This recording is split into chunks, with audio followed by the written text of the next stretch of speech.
मध्य प्रदेश विधानसभा चुनाव में इस बार बीजेपी और कांग्रेस का महिलाओं से जुड़े मुद्दों पर खासा जोर है। सियासी दल आधी आबादी का समर्थन हासिल करने का कोई भी मौका छोड़ना नहीं चाहते। इस बीच थर्ड जेंडर के लोगों की शिकायत है कि उनसे जुड़े मुद्दों को इस बार सियासी सीन से पूरी तरह गायब कर दिया गया है।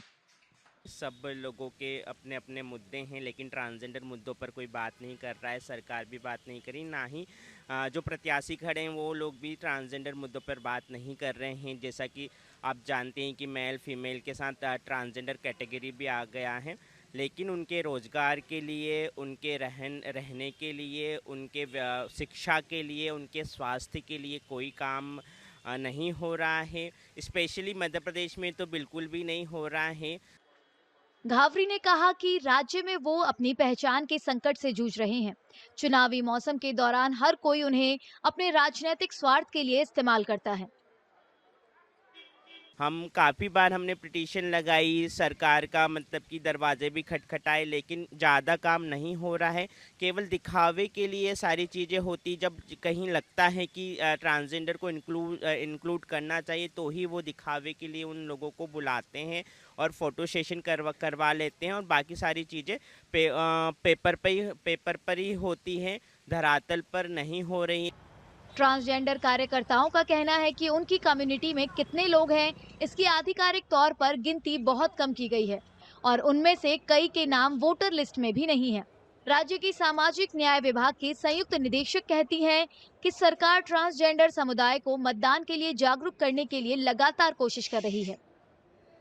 उनके पास कोई पहचान नहीं रहता है। जो परिवार में रह रहे हैं उनका तो आसानी से बन जाता है, लेकिन जो अपने परिवार से अलग हो कर के या तो वो किराए से रह रहे हैं या तो किसी समुदाय, अपने जो समुदाय बनी है जैसे गरिमा घर वगैरह है, उसके लिए एक जो एनजीओ काम करता है, खुद का ही एनजीओ है उन लोगों का, जिसमें लोग जुड़े हुए हैं, तो उनको मदद करते हैं कि आपका भी पहचान पत्र बन जाए, आपका भी वोटर आईडी बन जाए। इस तरह का वो लोग प्रयास करते हैं। इंदौर में ट्रांसजेंडर समुदाय के महज 111 लोग को ही वोटिंग का अधिकार है। स्थानीय बीजेपी नेताओं का कहना है कि वो ट्रांसजेंडर और दूसरे लोगों के बीच कोई भेदभाव नहीं करते। ट्रांसजेंडर भी हमारे अपने इस परिवार के सदस्य हैं। हमारे मनुष्य अपने जो परिवार है उसकी इकाई हैं और वो बड़े सम्मानित हैं। उनके लिए भी कई सारी योजनाएं, उनको भी लाभ उसका मिल रहा है, इसलिए ये सब योजनाएं सबको लाभान्वित कर रही हैं। वहीं स्थानीय कांग्रेस नेताओं की दलील है कि ट्रांसजेंडर समुदाय के लोगों की गिनती ठीक से ना करने पर उन्हें नुकसान हुआ है। थर्ड जेंडर यानी ट्रांसजेंडर्स की संख्या मध्य प्रदेश में चुनाव आयोग ने बताई है वो मात्र 1373 बताई है, जबकि वास्तव में इससे बहुत बड़ी संख्या में ट्रांसजेंडर्स मध्य प्रदेश में होंगे, लेकिन उन्हें मताधिकार से वंचित होना पड़ेगा।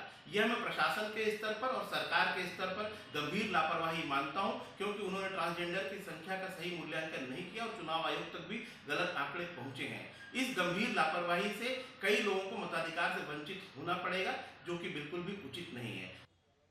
ट्रांसजेंडर समुदाय के लोगों को लगता है कि महज दिखावे के अलावा किसी भी राजनीतिक दलों को उनकी वास्तविक दिक्कतों से कोई सरोकार नहीं है।